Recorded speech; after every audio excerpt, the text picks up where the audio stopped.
Now on to the present bill. I am concerned, as I say, by the following sections.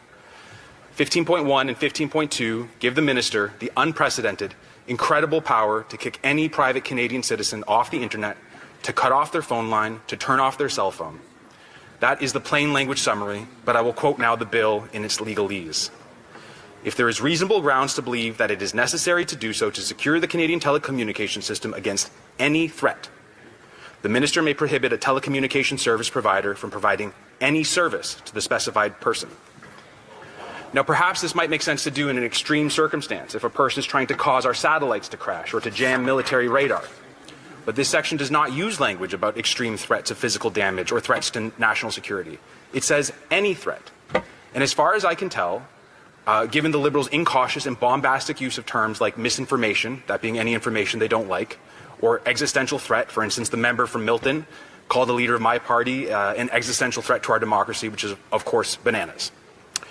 So given their incautious and bombastic use of these phrases, it seems to me that the industry minister could deem any speech she doesn't like any threat, and then kick that person off the internet. This section reaches Chinese Communist Party levels of government overreach, and they should be ashamed of themselves. The bill gets worse, it does not get better, Mr. Speaker.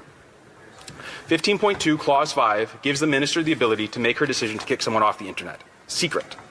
So imagine that. You've annoyed the Liberal Party overlords, and they've decided to kick you off the internet and cut your phone line.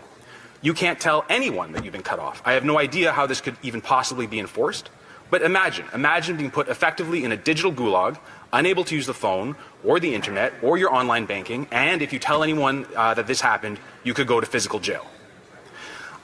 I do not doubt that the Liberals will stand and say that I'm being somehow outlandish in my interpretation of this. I am not. It is there in black and white. Let me quote it for them. It seems like they haven't read it.